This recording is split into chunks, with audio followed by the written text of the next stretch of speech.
experience and just watch the light bulbs come on for this man as Philip just begins to explain the gospel to him. This moment changes everything for this man.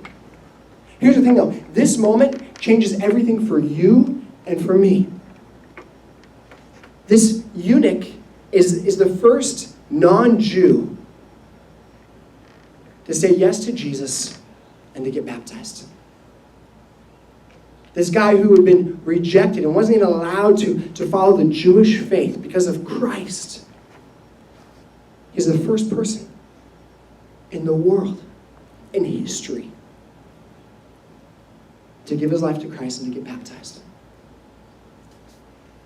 And here's what happens, because again, there's more.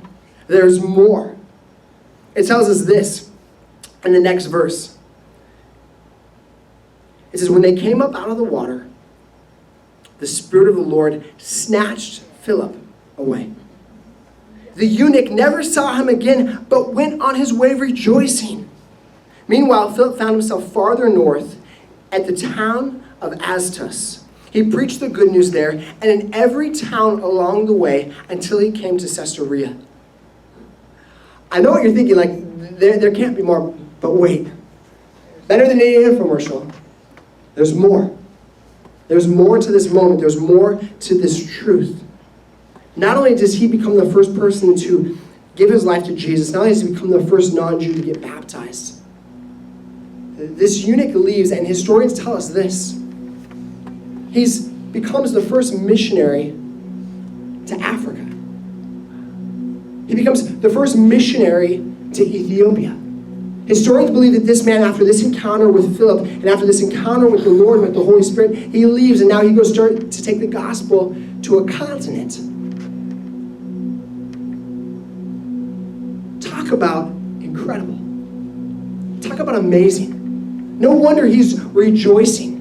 No wonder he's celebrating after this decision. And that's why I love the picture of baptisms. And that's why I want to encourage you, if you haven't been baptized, in the coming months, we're going to have an opportunity for you to get baptized. Get baptized. I was looking through photos this week for our new website. I'm looking at all these photos of our baptisms, and we look at the faces. I just kind of stopped and I paused on each of the people, children and adults that got baptized, and the face, the look on their face, every single one of them was a smile. It was ear to ear. It was celebration. Hands were in the air. Hands were out wide. There was excitement. That same picture is what this man is going through in this moment. Because Philip obeyed. Because he listened and he accepted and he obeyed. Africa now begins to hear the gospel. Can you imagine if you said, no, I'm here in Samaria. This is the dream. I'm just going to stay here. Can you imagine if he said no to the Lord? Or said, hold on, or wait, or next week? Next week, Jesus, I'm all yours. I got some stuff going on right here. I'm healing some sick. I'm helping people walk who could never walk before. Jesus, give me 1 more week. Give me 72 hours, and I'm there with you. But he doesn't. He listens and he obeys. He obeys right away. It says he starts running. That's how he gets to the chariot. He starts running up to the chariot. Here's the thing, because again, there's even more. There's even more. It tells us Philip goes to this town known as Caesarea. Geographically, if you were to look at this, what he's doing is not just taking the gospel to Samaria. He's not taking the gospel to the ends of the earth. One man is responsible for taking the gospel to 2 of the 4 places Jesus says to take it to, and he's the first person to do it.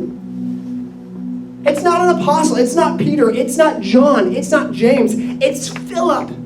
One guy is the first person to take the gospel to Samaria and then to the ends of the earth. One person. Let me tell you about this one person. This one guy was not an evangelist prior to this moment. I know some of you think, well, yeah, he was one of those guys. Let me tell you, he wasn't one of those guys. He wasn't one of the 12. He hadn't walked every day with Jesus. Do you know who Philip was? As the church begins to grow, the apostles realize they need to spend their time preaching and praying. And so they say, we need some guys that can just help us with some administration. We need some guys that are okay being behind the scenes. We need some guys that are just willing to help make sure that those widows whose husbands have died can get food. Some of you would say that's kind of the bottom of the list. Some of you might say, man, I'd rather work with children. I'd rather go do setup. I'd rather do a lot of other things than do that.